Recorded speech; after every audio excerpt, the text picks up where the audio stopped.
North Korea remains one of the most closed countries in the world, where the question of daily food turns into a real struggle for survival for millions of people. The official food distribution system, in place since the 1950s, long ago stopped coping with its tasks and provides citizens with only minimal portions of rice. An ordinary family receives through the state system no more than 300 grams of grain per person per day, which amounts to only about 1,100 calories against a norm of 2,500. In the 1990s, the country was struck by a terrible famine that took the lives of hundreds of thousands of people, and since then, North Koreans have learned to obtain food by the most incredible means that lie outside the official economy. Markets, which were once considered a crime against socialist principles, have now become the only chance of survival for the majority of the population of this isolated country.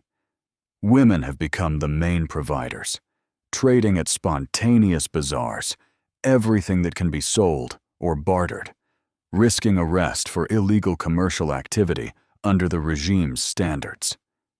The foundation of a North Korean's diet is corn porridge made from coarsely ground kernels, sometimes with the addition of a small amount of rice if the family has been especially lucky to obtain it.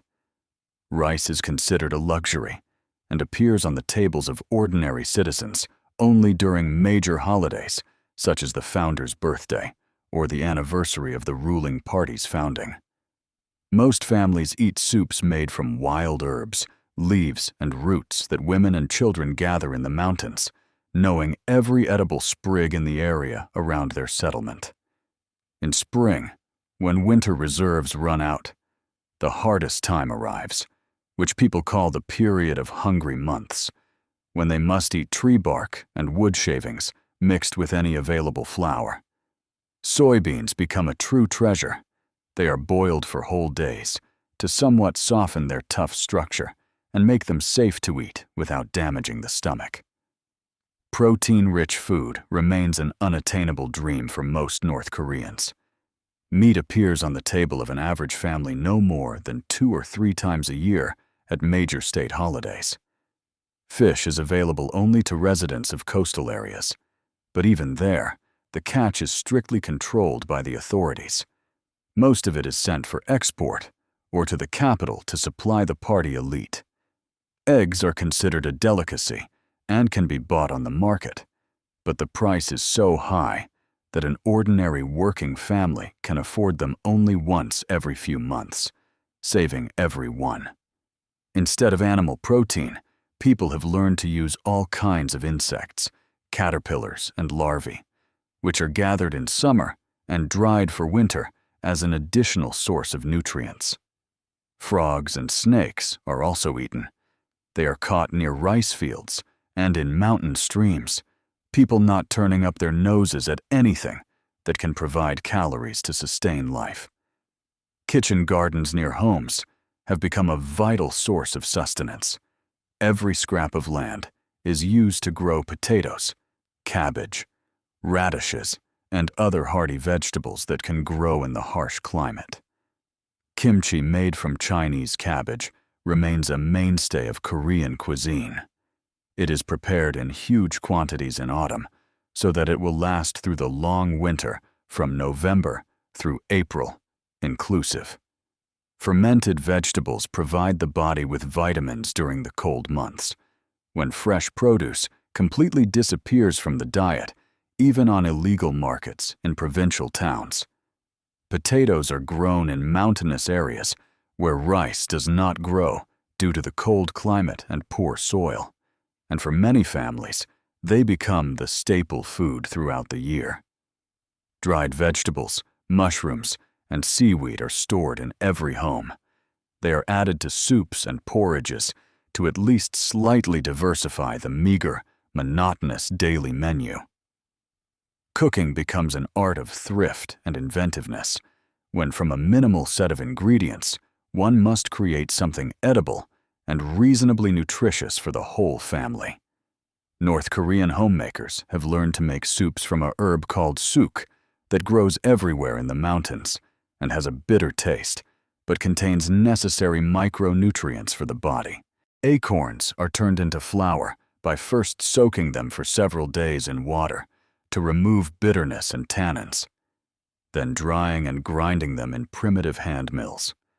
Corn stalks and leaves are not discarded, but used to make fodder, which, in the hardest times, people eat themselves, mixing it with a small amount of grain.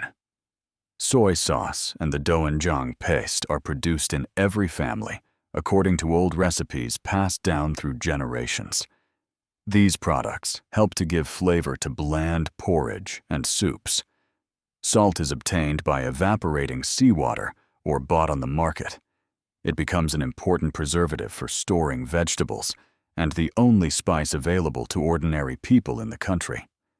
Children in North Korea often suffer from undernourishment and stunted physical development. Their bodies do not receive the necessary calories and vitamins during critical growth periods. School canteens provide pupils with only liquid porridge once a day, and not even every day, depending on the availability of supplies in the district-state warehouses. Many families send children to gather herbs, berries, and nuts in the forests to contribute to the family pot, and not be a burden on their parents. Fainting from hunger during lessons has become commonplace. Teachers no longer pay it much attention, understanding that the situation is the same for most pupils at the school. Orphans and homeless children who lost their parents during the famine roam the streets of towns, begging for food or stealing at markets, whatever is poorly guarded and within reach. Drinking water is also a problem.